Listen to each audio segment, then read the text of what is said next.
It can certainly get loud inside this building. And just a few moments ago when the Vikings were introduced, it was downright shaking in here. They're set for football as the Vikings get ready to do battle with the San Francisco 49ers. Hi again, everyone. Brandon Gaudin alongside Charles Davis. And Charles, you look at this Vikings ball club, and I don't think from what we saw down on the field before the game, this team looks out of the field for the visiting 49ers. Eyeing a really good. And he finds his target. It's Marquise Goodwin. 20, 10, touchdown, 49ers have taken the early lead. We thought they may be... Because most teams want to be a quick strike offense. They want to score as quickly as possible and run a defense into submission. What they have to understand is, while they got it done there, long way to go. Don't get discouraged. Defense making their way out. They'll be led out by a man making his first start in purple. The big offseason. Early in his life, carried over not just in high school, but in college, where he was a three-time captain of the Michigan State Spartans and learned the art of the comeback early in his career there, and actually capped off his career with a big comeback in a bowl game before going off to the NFL. Well, we saw him there trying to get it to the outside, trying to get to the perimeter, but not a whole lot of room there. But there's got to be one positive to that. If you keep moving laterally, creases tend to develop as the game moves on, and they can run it back inside later. On second down, Cook. And he'll be tackled just past the 35 at the 36. Call it a gain of 5 that time, and they'll be left with a third and about 4.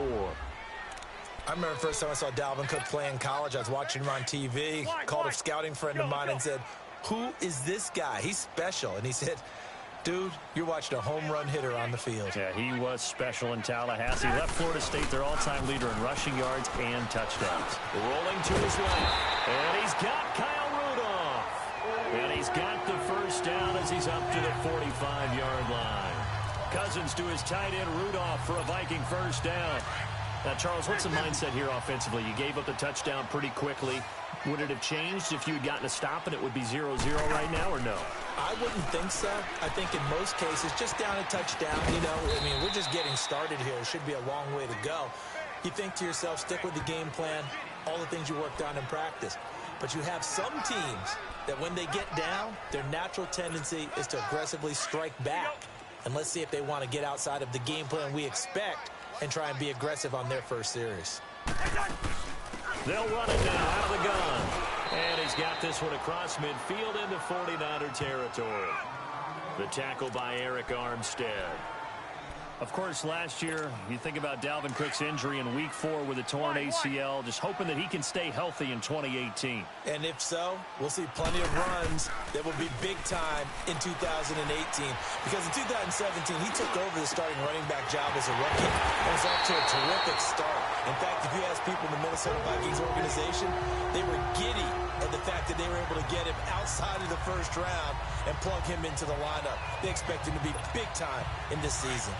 I think it all came together there. In-breaking route, drove it with excellent pace. Money throw right there to move the sticks. Throwing, Cousins. Oh, the ball comes out on the hit, but they'll say it's incomplete. Pressure, and that's certainly going to be a key to this game going forward. And that time, they were able to get in there and influence the throw. And remember, quarterbacks got to get rid of it. They don't have the tucker roll that they can fall back on anymore. From the 21, it's second and 10.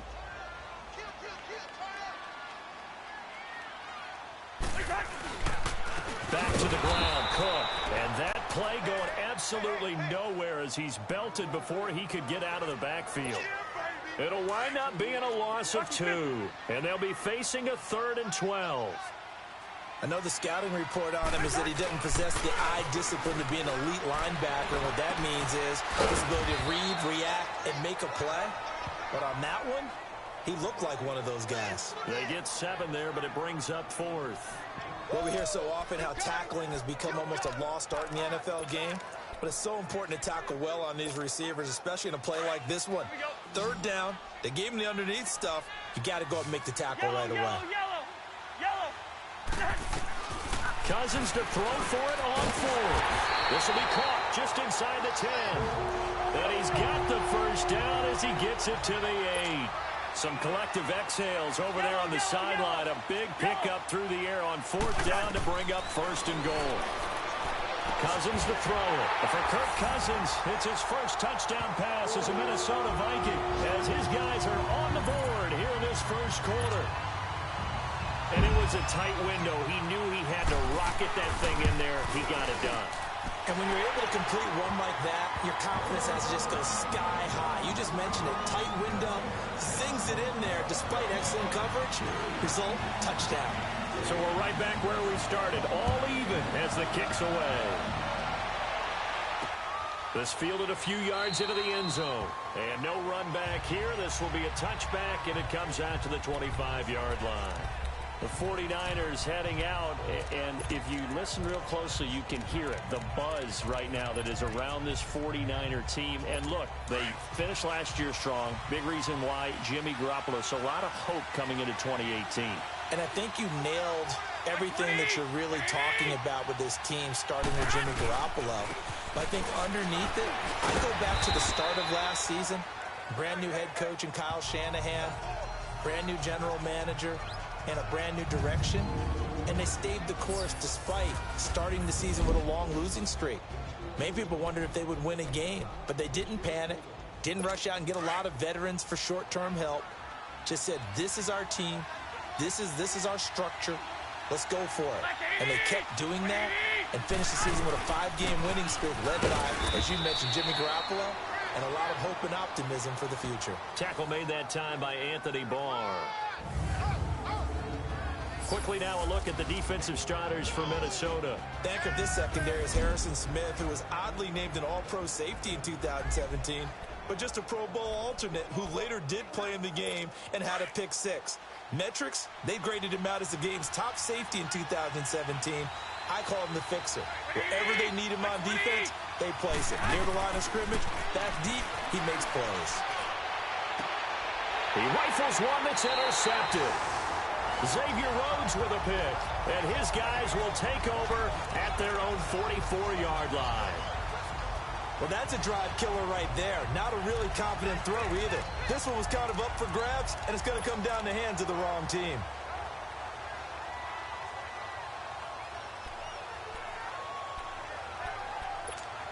The Vikings out, and we'll have to see what the Falcons do this year, but we do know that the Vikings will not be the first team to play the Super Bowl in their home stadium because they had that shot last year, Charles. Came up short in the NFC title game, but this is a club that has retooled to make another run. Still built defense first.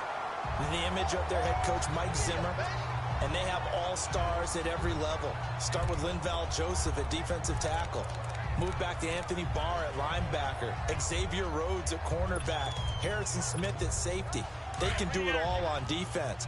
But the signing of Kirk Cousins on offense at quarterback signals that this is a Vikings team that wants to open things up a little bit, get a little bit more explosive, and not have to play quite as many grinded-out games as they did in 2017. Second down, a little more productive than first. 7 yards on the gain. It gets them to 3rd and 3 now. And after that type of a run, there's some talking going on down on the field, but it's not trash talking. The guy who just carried the ball, he's going back and telling his offensive line, great job, keep it up, and we'll break that one soon. And an alley to run. A good decision in the end to pull it and run, gets him 9 yards and a first. I'm not sure he falls under the category of mobile quarterback, but he's athletic enough that if you don't keep your rush lanes intact, he finds a way to hurt you. As coaches like to say, I wouldn't call him a burner, but enough there in the tank. Robinson's got it.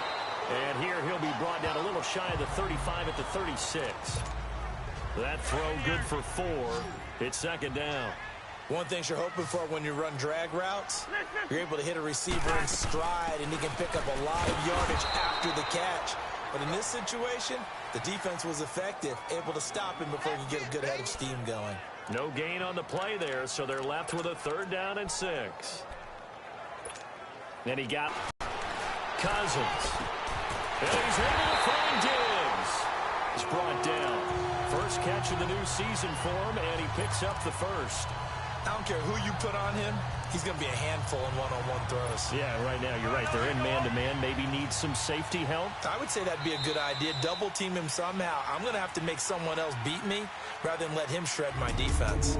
So 1 quarter in the books on NFL kickoff weekend. 7-all is the score. EA Sports NFL Sunday returns following this. Back now with Charles Davis. I'm Brandon Gaudin. Second quarter begins with the Vikings holding the football. And they're on the move here. They've got it 1st and 10.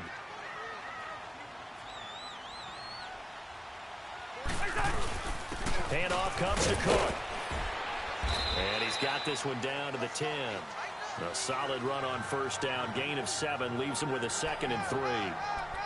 That's a strong pickup right there on 1st down. And as this drive goes on, we're seeing an offensive line and running game imposing its will.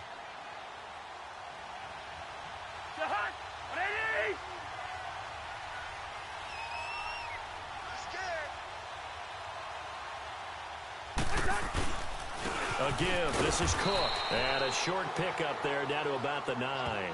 Give him a yard on the run there, and that's going to set up a 3rd down and 2.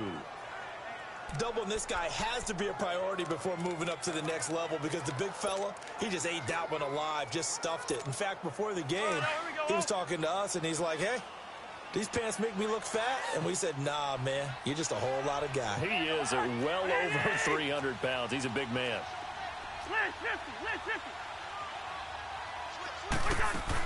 They'll run it. Here's Cook.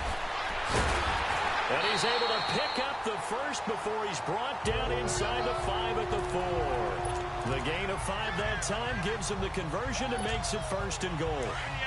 I know the game's changed. A lot of people would say, run the dog. And he will take this one into the end zone for a Viking touchdown. Latavius Murray taking it in from 4 yards out. And the Vikings are able to strike for 6. Solid job up front. Really just a solid job all the way around to get that one in. Yeah, that was well executed, wasn't it? Well blocked, well run. End result, 6 points. Touchdown. Bailey now to kick this one away. That'll be taken in the end zone. And he'll elect not to return this one, so they'll bring it out to the 25 on the touchback. This offense trots back out there now, and as they do, Charles, one thing to point out that we saw a second ago are some of the new rules in the NFL this year regarding kickoffs. Yeah, nowadays, the kickoff team, no more running starts. Remember that when you got to circle a guy around, and here he goes? No more. You have to start, close to the ball. And when it's kicked, then you get to take off and go, so you can't build up your speed that way. Also, when you're returning it, remember those wedges that we used to say where guys would form together, 2 or 3 guys? No more of those. So it'd be a lot more man-on-man, one-on-one blocking. And also, they have rules about where people have to be when the ball's kicked, where they have to be when the ball's caught. So to me, it's much more like a punt return than it is an actual kickoff return. So I'm eager to see if teams now take their punt returners, those nifty guys who make people miss in the open field, and make them the kickoff returners as well, because I think you can still get big plays in this area if you have the right people back there. He's going to go for a big play down, and that's caught inside the 35. And he'll go down, but not before getting this inside the 30. They give him a gain of 37. Well, partner, I'm not sure how this drive's going to end.